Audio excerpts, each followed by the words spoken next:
Bonjour les amis, nous sommes aujourd'hui mercredi 23 août 2023 et ça va être la première vidéo qui a pour thème la connaissance de soi et le développement transpersonnel, donc elle aura le numéro 1. Dans cette vidéo, je vais d'abord présenter ce qui est pour moi ce paramètre de connaissance de soi et de développement transpersonnel. Comme je vous l'ai déjà dit dans les vidéos Espère 1 et 2, pour avoir une relation saine et vivante, il est important de s'outiller avec les outils de la méthode Espère. Et d'ailleurs, à ce propos, je réfléchis beaucoup à comment organiser mes vidéos. Petit à petit, je vais devenir une pro des vidéos. Mais toujours en étant moi-même et en ne cherchant pas la publicité ni le marketing, ça ne me correspond pas. Et donc, je suis en train de réfléchir à envisager de mettre une vidéo peut-être tous les mercredis. Parce que pour moi, c'est pas difficile étant donné que je mets pas d'image, je mets pas de montage, je fais rien qui me pèserait de toute façon. Je suis toujours dans cette liberté. Et donc, chaque mercredi, c'est fort possible que je vous mette une vidéo avec un thème à chaque fois, c'est-à-dire Espère, spiritualité, connaissance de soi, développement personnel, et puis le thème que j'avais aussi évoqué qui était vous faire partager les textes que j'aime, les musiques que j'aime, et voilà. Voilà, ça c'est une chose. Et puis aussi une autre chose que je voulais vous dire, c'est que je vais essayer de mettre dans la description parce que j'ai vu enfin comment ça fonctionnait. Je suis en pleine découverte de cet artisanat que je pratique par rapport aux vidéos.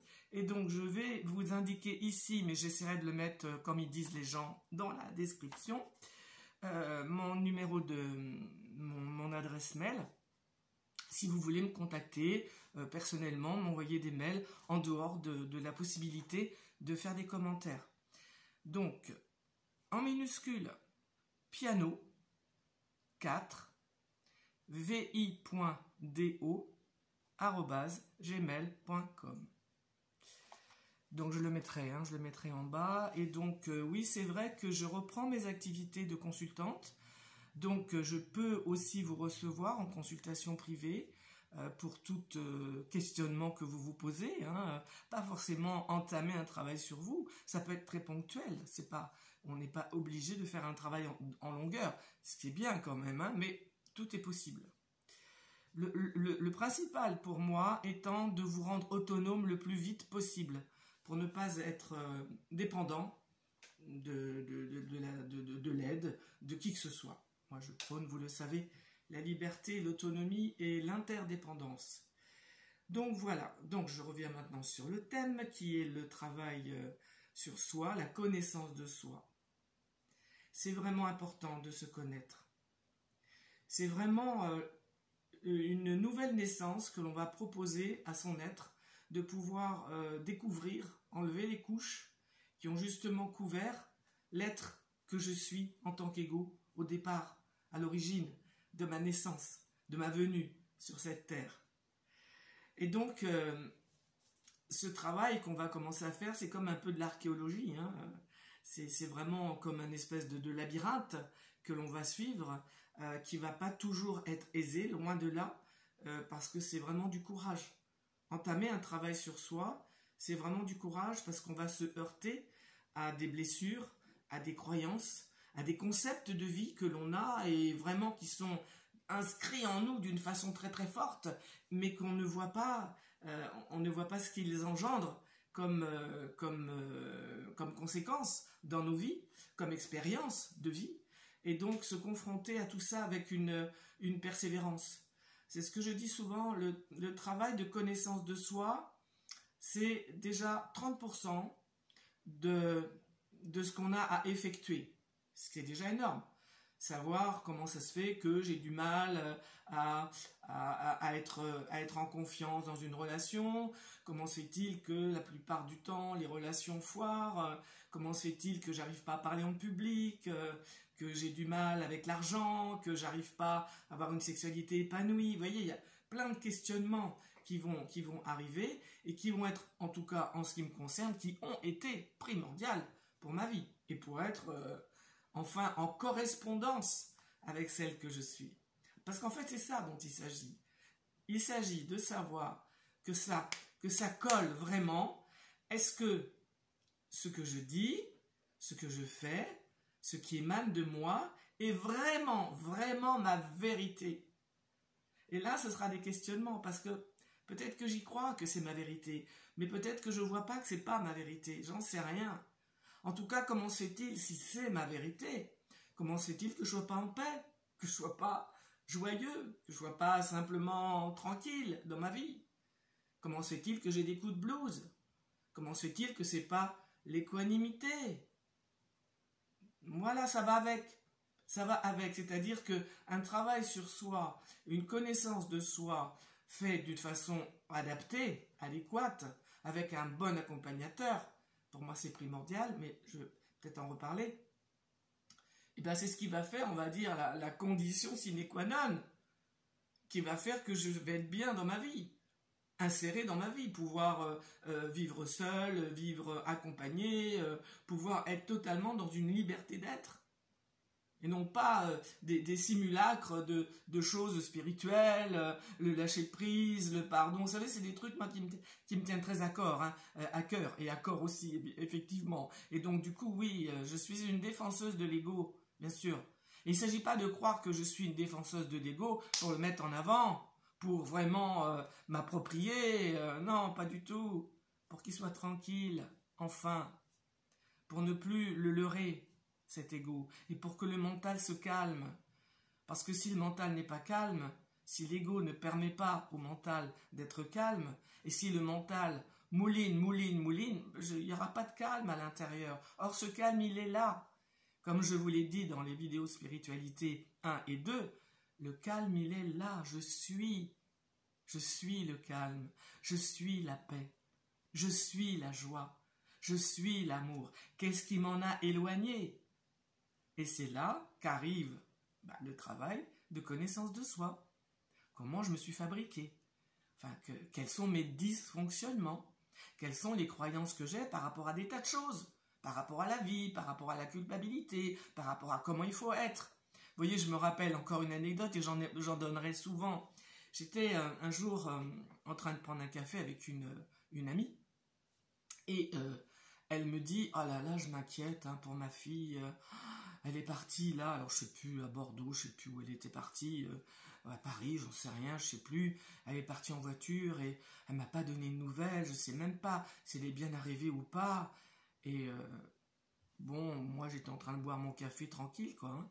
Et elle me dit « Et toi, comment tu fais pour tes enfants ?» Moi je dis moi, je m'inquiète pas. « Ah bon? Tu t'inquiètes pas, mais c'est pas normal. C'est pas normal, une maman, ça doit s'inquiéter pour ses enfants. » Vous voyez déjà. Mais moi, ça me fait sourire ça, parce que je dis, ah bon, ça doit s'inquiéter. Et pourquoi ça doit s'inquiéter pour ses enfants, une maman? Eh bien parce que c'est normal, quand on est une maman, quand on est un parent, il faut qu'on s'inquiète pour ses enfants, parce qu'on veut leur bien, on veut qu'ils soient bien. Je dis, ouais, mais alors, est-ce que tu peux me dire, en quoi le fait que là, maintenant, avec moi, tu t'inquiètes pour ta fille, en quoi ça va faire que tu es une maman qui est bien? Parce que qu'est-ce que ça amène, finalement? Ta peur, ton inquiétude. Parce qu'en fait, tu sais pas. Du coup, tu sais pas si ça va bien ou si ça va pas bien. Pourquoi toi, tu décides que ça va peut-être pas bien? Et pourquoi tu te fais mal avec? Tu vois, moi, à la limite, s'il y a une décision à avoir, mais je n'en ai pas, parce que j'ai pas envie d'en avoir. Mais s'il y en a une à avoir, mais je préfère celle qui fait que je me sente bien, puisque de toute façon, je sais pas. Vous voyez, c'est très logique tout ça. Alors, mais elle était dans ses convictions. Et elle n'a pas à changer. Et j'étais pas là pour la faire changer de croyance. Oh là là, c'est fini ça. Le truc de changer l'autre et de changer ses croyances pour qu'il prenne les miennes, c'est complètement terminé chez moi. Pourquoi je vais me fatiguer? Pourquoi j'ai dépensé beaucoup d'énergie pour que l'autre change ses croyances? Il a les siennes et je les accueille avec beaucoup de tendresse et de bienveillance. Voilà, je n'impose pas les miennes, mais par contre, je n'accepte pas qu'on m'impose les leurs. Et donc voilà, on en est resté là. Alors, elle est restée avec elle, sa position, et moi avec la mienne. Et puis voilà, ça aurait été bien si on avait pu parler d'autre chose, parce qu'elle était tellement obnubilée par sa peur qu'en fait, on n'a pas pu parler d'autre chose. Voilà, c'est comme ça. Et donc, si vous voulez, ce travail qu'on va faire, et pourquoi elle ne peut pas changer de croyance? Parce qu'il y a aussi des personnes qui me disent « Mais Linda, il y a tellement de choses que je sais, il y a tellement de livres que j'ai lus, il y a tellement... » J'ai envie d'enlever mes lunettes. « Il y a tellement de choses que j'ai apprises, mais c'est pas pour ça que ça me fait changer. » Ben oui, puis bien sûr, mais c'est normal. Ce serait merveilleux si le fait de lire quelque chose que l'on accepte, par exemple la culpabilité, prenons ce thème-là, la culpabilité qui est vraiment à la mode depuis des milliers d'années dans notre humanité, on va dire. Eh bien oui, quand moi je dis aux personnes, il y a comme ça des ressentis qui sont falsifiés, ce sont mes mots à moi, hein, qui sont falsifiés, qui n'ont pas du tout lieu d'exister. La culpabilité, je regarde l'heure, la culpabilité par exemple, c'est un ressenti qui n'a pas lieu d'être. Alors j'explique. Si la personne qui est avec moi a mal, et que je sais avec ma vérité que j'ai rien fait pour qu'elle ait mal, que j'ai pas dit des choses volontairement qui lui ont fait mal, que j'ai pas fait des choses qui volontairement, sciemment, lui font mal, et que malheureusement les choses arrivent comme ça. Vous voyez, en ce qui me concerne, j'ai travaillé pas mal de temps, une énorme culpabilité qui était la mienne en tant que maman, quand mon fils était tout petit, et que fatigué, je ne l'ai pas accompagné dehors et qu'à vélo, il s'est fait renverser par une moto avec une fracture énorme du tibia. J'ai ressenti, oui, une énorme culpabilité, énorme. Cette culpabilité, je l'ai travaillée, il n'y avait pas lieu que je la ressente. Je n'ai pas voulu, j'étais tellement fatigué. C'est pas une justification, d'accord? C'est un état de fait. Je n'ai pas voulu. Pourquoi je vais mettre à l'intérieur de moi un ressenti que j'ai mis, hein, d'accord? Puisque j'étais très jeune hein, quand c'est arrivé. Donc je l'ai mis. Et ce ressenti, effectivement, m'a empêché de dormir, m'a fait pleurer, pleurer, pleurer, m'a empêché d'être une maman accompagnatrice de son enfant. Donc je ne veux pas aller dans les détails de ça, mais je pourrais sans problème. Et donc, si vous voulez, bien longtemps après, j'ai travaillé ça, cette culpabilité qui n'avait pas lieu d'être. Donc quand j'explique ça aux personnes qui sont là, elles comprennent complètement qu'il y a deux ressentis différents. Un ressenti qui est normal, parce que l'être humain, dans la source qu'il est, puisqu'il est amour, mais bien sûr, le mal, il ne le fera jamais, jamais, parce que le mal aux autres, c'est pas possible. La source ne peut pas faire le mal. Vous voyez, c'est tellement logique. La source, elle est amour, donc c'est tout. Il n'y a rien d'autre à rajouter quand on a dit ça. Et donc, si au niveau de l'ego, il y a ce ressenti de culpabilité, lorsque volontairement, j'ai fait du mal, oui, c'est normal qu'il soit là. Et puis, j'ai quelque chose à faire avec, d'accord? Si j'ai blessé quelqu'un, si j'ai volontairement ne pas avoir répondu, quoi que ce soit l'événement, si à l'intérieur de moi, dans une remise en question qui n'est jamais une accusation ni une remise en cause de moi, juste un regard, et bien dans ces cas-là, oui, je vais avoir des choses à faire pour réparer. Parce qu'en fait, on va se rendre compte que le plus grand mal que je fais à l'autre, c'est pas à l'autre que je le fais, c'est à moi. Donc on n'a plus envie de se faire mal après, en tant qu'ego.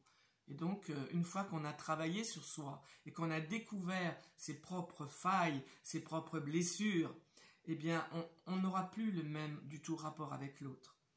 Donc, ce travail-là, il est vraiment, oui, j'allais dire destiné, mais c'est vrai, aux courageux, aux gens qui ont envie d'explorer. Parce que c'est vrai qu'à partir du moment où on se connaît soi-même, ben, on connaît la nature humaine.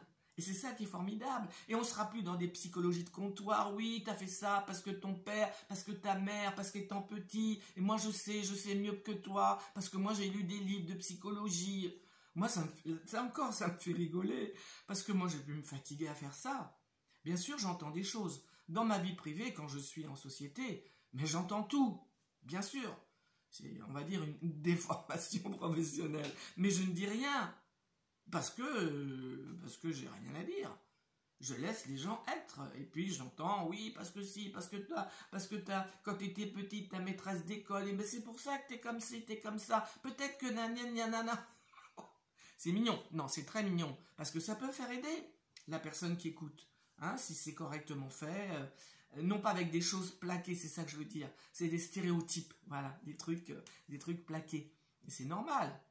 Si on n'a pas travaillé sur soi, comment voulez-vous accompagner quelqu'un? C'est l'histoire du borgne ou de l'aveugle qui accompagne un borgne, je sais pas quoi, là. Cette histoire-là, cette métaphore que peut-être vous allez retrouver. Parce que c'est pareil, moi, les citations, les trucs en conserve, c'est pas mon truc, moi. Moi, je sors des trucs qui sortent de moi, quoi, voilà. Pourtant, j'ai beaucoup lu, mais je lis plus depuis pas mal de temps. Et voilà. Donc, si vous voulez, ce que je voulais dire avant d'arrêter, parce que je pense qu'il est bientôt temps d'arrêter, c'est que justement, ce travail de connaissance de soi, me connaître, comment je me suis mal fabriqué, qu'est-ce que j'ai mis en place. Et il y aura avec soi un thérapeute bienveillant qui, lui, a fait ce travail. Et le plus à fond possible. Parce qu'encore une fois, je suis étonnée parfois de voir des thérapeutes qui sont dans des mal-être. Alors non, mais il n'y a pas de problème, on peut être thérapeute et être dans des mal-être. Je l'ai été moi-même. Mais à un certain niveau quand même de bien-être, à un certain niveau de cohérence. Mais bon, ça c'est une parenthèse. Et donc, en tout cas, avec un thérapeute qui nous accompagne correctement et qui lui-même a fait un travail. Parce que pour moi, ce qui est important aussi, en tant que thérapeute, quand je recevais des personnes, parfois, elle me disait « Oh là là, j'ai fait une psychothérapie, ça a duré 3 ans, ça a duré 2 ans, et j'ai pas avancé. » Alors moi, je demande « Votre thérapeute, il a fait quoi comme travail ?»« Ah ben je sais pas. »« Ah bon, vous savez pas. » Il vous a parlé des approches qu'il a fait parce que vous voyez, il y en a beaucoup. Il y a la Gestalt, la sophrologie, la PNL, l'analyse transactionnelle, et puis maintenant, il y a des nouvelles. Hein. Le FT, voilà. L'Access Bar, enfin, il y en a plein, des nouvelles. Le NDR, il y en a plein. Bon. Ah ben je sais pas. Ah bon, vous savez pas. Alors, ça veut dire que vous allez voir quelqu'un pour lui parler de vous, du plus intime de vous-même, pour vraiment avoir une relation de confiance totale. Et vous ne savez pas comment cette personne a travaillé sur elle. Et combien de temps? Ah ben je sais pas. Je trouve ça extraordinaire. Qu'on aille se confier comme ça, confier son être, confier sa vie à quelqu'un et on ne sait pas ce qu'il a fait lui, quoi, comme parcours. Voilà. En tout cas, moi je dis toujours, et je vous l'ai dit en présentation, quels sont mes outils et avec quels outils j'ai travaillé. Hein. Voilà, donc, pour en terminer avec ça, ce début de connaissance de soi, pour moi un thérapeute, on ne peut pas le faire seul, c'est impossible.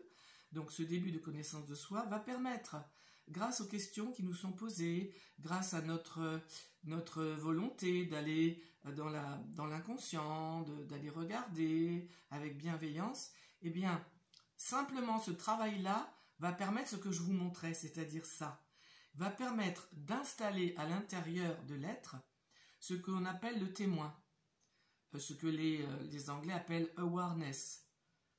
Voilà, c'est-à-dire le témoin, c'est-à-dire on peut dire que c'est une sous-personnalité, d'accord, on peut l'appeler comme ça au départ, mais après ça va grandir. Hein, mais donc c'est une présence à soi-même qui n'existait pas.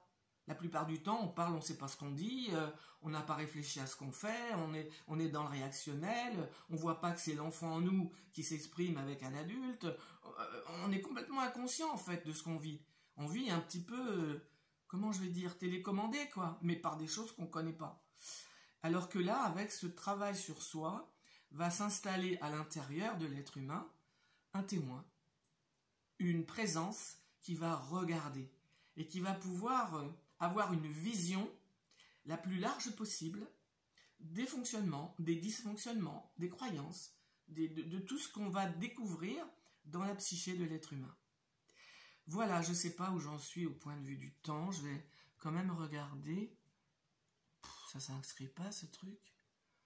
Bon, ben j'en sais rien. En tout cas, je vais arrêter là. Je vais arrêter la vidéo. De toute façon, c'est bien, j'ai dit l'essentiel. Et puis, vous savez, je peux revenir sur les vidéos d'avant parce qu'il y a beaucoup parfois de choses à dire, à revenir, parce que je ne peux pas comme ça, de but en blanc, aller à fond dans quelque chose. Hein. Et donc voilà, je vous ai donné l'essentiel.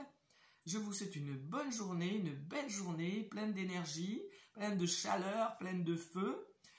Et puis je vous dis à bientôt. Donc je vais essayer de mettre la vidéo aujourd'hui, puisque nous sommes mercredi. Et puis j'en mettrai une autre mercredi prochain.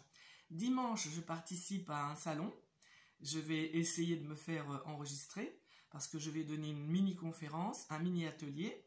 Et puis si je peux, en rentrant dimanche soir ou lundi, ce sera une vidéo exceptionnelle. Je vous la mettrai en lien. Je vous remercie beaucoup de votre attention. Je vous remercie beaucoup les personnes qui se sont abonnées à ma chaîne. Ça m'a énormément étonné et touché, étant donné l'artisanat de mon travail.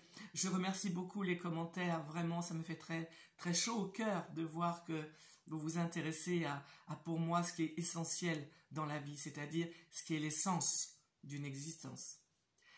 Eh bien, je vous dis encore une fois bonne journée et je vais quand même arriver à vous laisser. Au revoir.